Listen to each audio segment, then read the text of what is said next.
नमस्कार साथियों को मैं रवि वकील आपके अपने YouTube चैनल गूगल 4 कंपटीशन फिर स्वागत करता हूं। साथियों कैसा फिर हूँ, उम्मीद करता हूं सब लोग ठीक ठाक होंगे और अपने अपने पढ़ाई में अच्छा सा मस्त चुनाव से लग रहे होंगे। लेकिन उससे पहले तैयारी में लगने से पहले और पढ़ाई करने से पहले आज एक टॉपिक बहुत ही विशेष रूप लेकर खड़ा हो चुका है कि आयु सीमा पर छूट। यूपी पुलिस भर्ती 2023 के बारे में बात करने वाले हैं, जो कि आयु सीमा पर छूट में बहुत ही बड़ा एक विषय बनता जा रहा है। धीरे धीरे बच्चों की जो रिक्वायरमेंट आ रही है, जो क्वेरी आ रही है, जो उनकी जिज्ञासा है, वो क्या है, आयु सीमा पर छूट को लेकर है। तो आयु सीमा छूट मिलेगी या नहीं मिलेगी, कमेटी का गठन हो रहा है, कंपनी चुनी जा रही है, टेंडर पास हो रहे हैं, इन सारी चीजों को लेते हुए मतलब बच्चों की ओर ध्यान है या नहीं है भर्ती बोर्ड, वो बातें हम करने वाले हैं। अगर ध्यान होता है तो ठीक है, अगर नहीं होता तो उनको ध्यान कैसे अपनी ओर आकर्षित कराना है उसका भी हम आपको तरीका बताने वाले हैं। तो पहली जो बात है वो आयु सीमा छूट है, और वो आयु सीमा छूट मिलेगी या नहीं मिलेगी ये रहेगी, किस किस को मिलेगी और मिलेगी तो कैसे मिलेगी ये रहेगी। ठीक बात है। मैं आपको बता दूं कि अभी जो है, कल जो है एक बच्चे का मेरे पास सूचना आई, फोन तो आया था, ठीक है, किसी माध्यम से उसने मेरा नंबर लिया और जो फोन आया था उन्होंने बताया था कि सर मेरी जो एज है वो 2 फरवरी 2019 को मैं 18 वर्ष का हुआ था और मेरी कैटेगरी क्या है, मैं पंडित जाति से हूँ, जाति छोड़ दिए, बता दिए जनरल जाति से हूँ। अब मैं इस भर्ती को देख पाऊंगा या नहीं देख पाऊंगा। उन्होंने बेटा पहली भर्ती देखी थी या नहीं देखी थी, कि नहीं देखी थी, कैसे नहीं देखी थी कि 2019 को बेटा वो 18 साल का हुआ है, और जबकि 2000 अक्टूबर 2018 में, अक्टूबर 2018 में दूसरी भर्ती आई थी 2018 की, यानी बी वैकेंसी आई थी 2018 में 49,568 की। ठीक है भाई। अब बेटा वो बच्चा जो है जनरल कैटेगरी का बच्चा है, अब 18 साल का, अब 2 फरवरी को हुआ है, बेटा 2 फरवरी 2023 को वो कितने साल का हो जाएगा, कितने साल का हो जाएगा आप कहोगे, बेटा 4 साल इसमें यहाँ बढ़ा तो 4 साल बढ़ाओगे तो कितना 22 साल का हो गया। अब वो इसलिए रो रहा है, उसने तैयारी जोर शोर से वो यूपी पुलिस की थी, अब वो यहाँ पे आगे क्या पस्त हो गया कि सारा कुछ मेरे हाथ में था, सिर्फ एक चीज नहीं थी कि आयु सीमा जो कोरोना ने क्या डिस्टर्ब कर दी, ये चीज उसके हाथ में नहीं थी। तो वो यहाँ पे क्या पस्त, बहुत ही ज्यादा हैरान है। और भी बहुत सारे बच्चों के मैसेज आए थे कि सर हम ओवर एज हो रहे हैं, भर्ती एक भी नहीं देख पा रहे हैं। लेकिन ये जो बच्चा था पंडित जाति से और जनरल कैटेगरी से, तो उसने अपनी पूरी डिटेल बताई थी, तो इस तरह से मेरी बात हुई। तो अब यहाँ पे क्या आपको संकट वाली बात यह है कि जो बच्चा एक भी बार भर्ती नहीं देख पा रहा है, उसके लिए भर्ती बोर्ड को कुछ करना चाहिए नहीं करना चाहिए, या फिर हाथ खड़े करके फिर आप कुछ नहीं है ऐसे चले जाओ। बात सही है या गलत है, आप खुद सोचो भाई। कि अब देखो यहाँ पे ये बात होगी, कुछ बच्चे सोच रहे हो कि बेटा ये तो अच्छी बात है भाई, अच्छी बात है कि छोड़ दो इन चीजों को, अच्छा बेटा सभी के लिए समानता की बात करो। ठीक है। अब यहाँ पे कुछ समय पहले भर्ती बोर्ड ने ही एक नोटिस जारी किया था कि प्रतिवर्ष 30,000 कांस्टेबल, 3,000 एसआई की वैकेंसी लेके आएंगे। बेटा अगर सिस्टम चलता रहता ना तो इस तरह से बच्चे छूटते नहीं, ये भी पॉइंट की बात रहा। ठीक है। तो आप किसी बात पे अमल नहीं कर रहे हो, तो इस वजह से क्या बच्चों के अंदर ना कुछ अलग ही भावना क्रिएटिव हो रही है। तो उस चीज को आप खुद जिम्मेदार समझे, भर्ती बोर्ड जो है, कि जो बच्चे जो हैं बहुत दुखी हो रहे हैं। अब यहाँ पे कुछ बच्चे खुश भी हो रहे हैं कि बेटा जो बच्चे अगर कम आएंगे तो बेटा कंपटीशन कम रहेगा, और ज्यादा बच्चे आएंगे तो ज्यादा रहेगा। बेटा एक बात समझ लो, और गधों की जो घोड़ों की रेस में और गधे आ गए, या गधे की रेस में घोड़े पहुंच गए, तो बेटा जीतेगा तो ऐसा घोड़ा है, गधा कभी नहीं जीतने वाला। जो बेटा पढ़ने वाला होगा तो उसके लिए बेटा चाहे एक सीट पे 1 लाख बच्चे हो या सिर्फ एक सीट पे एक ही बच्चा हो, तो बेटा कंपटीशन तो उसके लिए कोई मायने नहीं रखता, इसके लिए बस मेहनत जरूरी है। ठीक है। अब यहाँ पे ये तो बात रही उसकी, जो बच्चा आयु के लिए बहुत परेशान हो रहा है, अब आपको मिलेगी। अब भर्ती बोर्ड ने हाथ खड़े कर दिया, कोई आयु सीमा की आपको छूट नहीं दी जाएगी, लेकिन आपको कुछ बातें ऐसी बता रहा हूं जो आपको उनके सामने रखनी है। उनसे हो सकता है कि आप उनका ध्यान जो है आपकी तरफ आकर्षित हो, आपकी बात की तरफ आकर्षित हो। अब यहाँ बात कर लेते हैं, थोड़ा सा मैं इसको हटा देता हूं, कि पहली चीज आप इसमें मेंशन ये करें, आपको मैं कुछ चीजें बता रहा हूं कि जैसे यूपी पुलिस जो है, यूपी पुलिस जो वैकेंसी जो निकलती है वो स्टेट लेवल से निकलती है। चीजों को थोड़ा गहराई समझना, स्टेट लेवल से निकलती है। अब यहाँ पे एक दूसरी भर्ती की बात करते हैं, यहाँ दूसरी भर्ती बात कर लेते हैं। यहाँ पे एक रीट भर्ती थी, मैं कुछ चीजें आपको बता रहा हूँ, वो फैक्ट टू फैक्ट बता रहा हूँ। जो रीट है वो राजस्थान से निकलती है, ये भी क्या स्टेट लेवल है, ये भी स्टेट लेवल की वैकेंसी है। रेट क्या है कि एग्जाम होता है, टीचर एलिजिबिलिटी टेस्ट होता है उसी लेवल में, जैसे अपने यहाँ यूपी टेट होता है, ठीक है। एक वैकेंसी की और बात करूंगा, एसएससी जीडी। एसएससी जीडी हो सकता है वीडियो कुछ लंबी हो जाए, लेकिन सारी चीजें आपको यहाँ पे क्लियर हो जाएंगी, सारी चीजें क्लियर हो जाएंगी। कैसे आप आयु में छूट लिया, अपना एप्लीकेशन दे सकते हो, कहाँ दे सकते हो, किसको दोगे, क्या पॉइंट अपने रखोगे, क्या पॉइंट ऑफ व्यू रहेगा उसके लिए, तो सारी चीजें, ठीक है। ये जो होती है वो सेंट्रल लेवल की होती है, सेंट्रल लेवल की एसएससी जीडी की भर्ती।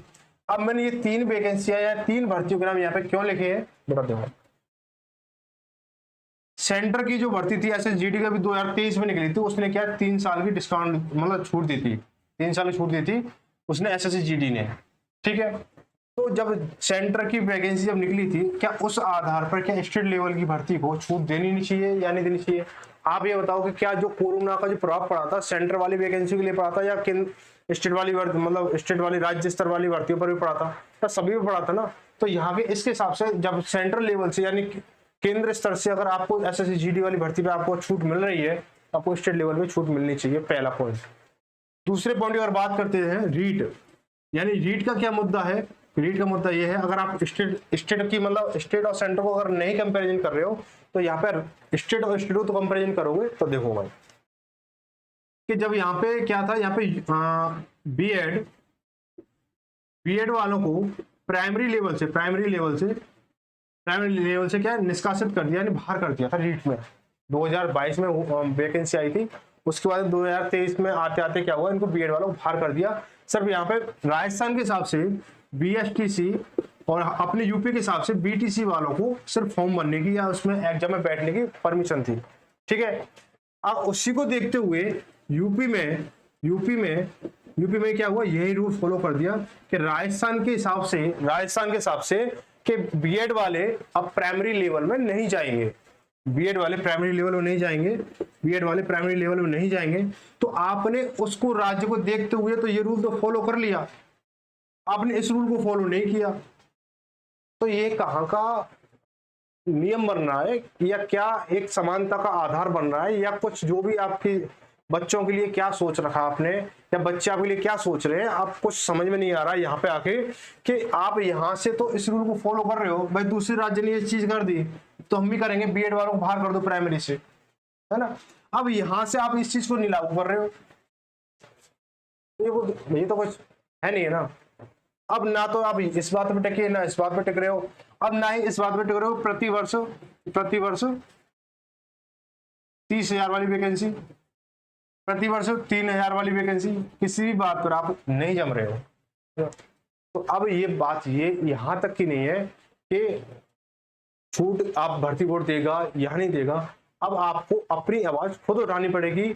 अब ट्विटर हुआ या कोई सोशल मीडिया के द्वारा हुआ, ऐसे अब बात नहीं बनने वाली है। आपको करना क्या है, क्योंकि देखो यहाँ पे ट्विटर कैंपेन चलाते हैं, उसमें देखो रीजन है, मैं इसको बता देता हूँ कि उसमें क्या है, देखो और कोई भर्ती होती तो वहां पे ट्विटर वगैरह काम करता है, ट्विटर या आपका जो भी चीज है, जहां से सोशल मीडिया से सरकार या भर्ती बोर्ड जो भी है, शासन प्रशासन जो भी जहां से भी आपको देखता है कि यहाँ पे हाँ बच्चों को दिक्कत है या उनके सिर में या कानों में खुजली होती है, तो वहां से वो बातें पकड़ लेते हैं। लेकिन यहाँ पे ना बात एक है कि जो आयु सीमा के लिए जो ट्विटर वाला जो सिस्टम है, ट्विटर वाला वहां पे क्या है, कुछ 2 मतभेद निकल के आ रहे हैं। मेरे कुछ बच्चों से बात हुई है, तो उस बच्चे को कॉल आया था ना, कल कॉल आया था, मेरे कल शाम को भी बात हुई थी, आज भी बात हुई थी, बहुत सारे बच्चों से बात हुई थी। तो यहाँ पे कुछ तो कह रहे हैं हाँ छूट मिलनी चाहिए, कुछ कह रहे हैं नहीं मिलनी चाहिए। तो ये मतभेद आपस में हो रहा है, ठीक है, ये मतभेद हो रहा है। तो यहाँ पे बच्चों को क्या परेशानी क्रिएटिव हो रही है, जो नहीं मिल रही है वो तो अंडर एज वाले हैं, जो अगर वैकेंसी अगर 2023 की जगह 2024 में निकल जाए तो भी अंडर एज में आएंगे। अब ये जो चाहिए वो इस डेट के हिसाब से जो 18 से 22 की जो एज है उसके हिसाब से करेंगे, मतलब चाहिए, है ना। तो यहाँ पे मतभेद इसलिए हो रहा है कि बेटा ट्विटर जो कैंपेन अगर आप चलाओगे तो आपके पूरा जो समुदाय है, आपको जो भर्ती बोर्ड का जो समुदाय है, वो बच्चों का जो समुदाय है वो उसमें साथ नहीं देने वाला है। क्यों कि ये वाले जो अंडर एज वाले जो है वो तो कहेंगे, ये वाले जो ओवर एज वाले वो नहीं आने चाहिए, और ओवर एज वाले तो फिर कहना ही क्या उनका ना जो हो रहे हैं। इसलिए आपको करना क्या है, इसलिए यहाँ पर ट्विटर कैंपेन क्या सक्सेस नहीं हो सकता, उसके लिए आप क्या करोगे कि मैं कुछ चीजें बता, जैसे पार्षद हुआ, अपने क्षेत्र के जो भी पार्षद हों वो, उसके बाद में विधायक,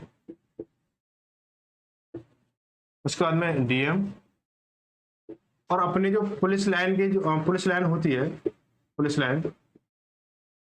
लाइन में जो भी सीनियर अफसर होते हैं, जो भी सीनियर अफसर होते हैं वहां पे आप भी क्या करोगे, एक एप्लीकेशन बनाओगे। सबसे एप्लीकेशन बनाने से पहले आप अपने क्षेत्र के, अपने जो भी आपको लगता है कि मेरे नज़र में जितने बच्चे ओवरेज वाले हैं उन सभी को आप एकत्रित करो, ठीक है। और मिलके जैसे मिल लो आप उनसे, और मिलने के बाद क्या करो, सभी एक दिन डिसाइड करो, जैसे पता कर लो कहीं पे भी कोई सरकारी छुट्टी तो नहीं है, तो वहाँ पे एक एप्लीकेशन बनाओ। एप्लीकेशन में बताओ कि हम लोग इस तरह से मतलब दिक्कत आ रही है हम लोगों को कि भर्ती बोर्ड ने, अब आप देखो अगर नोटिस जारी हो गया तो कुछ नहीं होने वाला, नोटिस जारी होने से पहले वो कंपनी वगैरह सब कुछ डिसाइड चल रहा है, प्रोसेस चल रहा है। अगर जिस दिन नोटिस जारी होगा उस दिन ये चीजें छोड़ देना कि इसमें छूट मिलेगी नहीं मिलेगी। अगर वहां पे लग गया ना 18 से 21, तो 18 से 21 चलेगा, नोटिस में लग गया तो ये बात आना है। अभी 18 से 22 अगर उन्होंने 18 से 21 लिखा तो 18 से 21 मन रहेगा। तो इस चीज को देखें।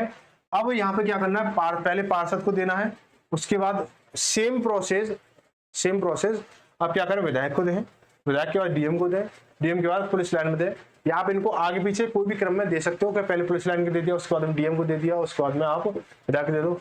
आप एक चीज और कर सकते हो कि 10-10, 5-5 लोगों की टोली बना के दे सकते हो, जिससे क्या आपको एकदम भीड़ भड़का नहीं दिखेगा, और ज्यादा से ज्यादा क्या ज्ञापन जाएंगे, एप्लीकेशन जाएंगे। जितनी जैसे मान चलो एक क्षेत्र से 100 बच्चे निकल गए, जैसे मान चलो मेरा जो एक पार्षद का जो एरिया है वहां से 100 बच्चे हैं, और 100 बच्चे एक साथ जा रहे हैं, 100 बच्चे एक साथ जा रहे हैं, तो क्या थोड़ा भीड़ भड़का भी लगा तो अच्छा नहीं लगेगा, और थोड़ी सी बातें सुनने वगैरह थोड़ी अजीब भी लगेगी, कोई कुछ कहेगा कोई कुछ कहेगा। ऐसा करो कि यहाँ से 10 बच्चे एक दिन जाओ, उससे अगले 10 दिन एक बच्चे जाओ, उससे 10 दिन एक ग्रुप जाओ, उससे 10 दिन एक ग्रुप जाओ। तो एप्लीकेशन कितनी जाएंगी, टोटल 10 जाएंगी। अगर आप 100 लोग जाओगे तो बेटा एक ही एप्लीकेशन जाएगी या एक ही ज्ञापन जाएगा। इस तरह से आप कर सकते हो, ऐसे यहाँ करो, ऐसे यहाँ करो, ऐसे यहाँ करो। तो जितने ज्यादा ज्ञापन जाएंगे चीजें ना उतने, जो देखो सोशल मीडिया क्या है, सोशल मीडिया एक जैसे कह सकते हो, सोशल मीडिया जैसे एक ऊपर वाला हवाई सिस्टम है। हवा में बात अगर पकड़ ली तो पकड़ ली, नहीं तो नहीं। आप यहाँ पे फिजिकली विजिट करोगे, फेस टू फेस अगर आप अपनी बात को रखोगे उनके सामने तहजीब से, तरीके से, तो हो सकता है 99.99% चांस है कि आपकी जो है बात को समझा जाए, आपकी परेशानी को, आपकी पीड़ा को वो समझ सके। और अगर आप इनमें से किसी ने भी एक ने अगर आपका ज्ञापन आगे बढ़ा दिया तो आपकी बात रख जाएगी, मानी जाएगी, क्योंकि ये बात मानने लगे। इसमें आपको अपने ज्ञापन में 2 SSC GD वाली, राजस्थान रीट वाली, ठीक है, इनकी आपको तर्क जरूर देने हैं कि उस आधार पर आपने ऐसा किया तो आप ऐसा क्यों नहीं कर सकते, उस आधार पर वहां ऐसा हुआ तो यहाँ क्यों नहीं हो रहा है। इस तरह से आप कर सकते हो, ठीक है भाई। तो यहाँ पे मैं आप जो है यहाँ पे ऐसा करें, उसके बाद में सारा कुछ जैसा भी होता है उसके आगे के प्रोसेस हम बताएंगे, क्या करना क्या नहीं करना, आप इस तरह से कर सकते हो। लेकिन एक चीज विशेष बात, सारा काम शांतिपूर्वक होना चाहिए, क्योंकि आपको सारी चीजें शांति से चाहिए। ऐसा ना हो कि मैंने बोल दिया आप जाओ भाई 100 लोग जा रहे हो, 500 जा रहे हो, ट्रॉली भर के जा रहे हो, ऐसा कुछ नहीं। आप जितनी भीड़ भड़का करोगे उतना सिस्टम गड़बड़ होगा। बेटा 2 लोग जाओ, बोले अपने पार्षद, अपने क्षेत्रीय पार्षद से मिलो, बात करो, उनसे सलाह लो कि हम आगे हम क्या कर सकते हो और आप क्या कर सकते हो। ये सवाल जरूर रखो कि इसमें अब हम आगे क्या कर सकते हो और आप क्या कर सकते हो, ठीक है। इस चीज से आप आराम से कर सकते हो। यहाँ पे बात अपनी आप भर्ती बोर्ड को आप उसके कानों में अपनी खबर डाल सकते हो इस तरह से, ठीक है भाई। तो मिलते हैं अगली किसी खास जानकारी के साथ में, तब तक सबको धन्यवाद। जय भारत, जय हिंद।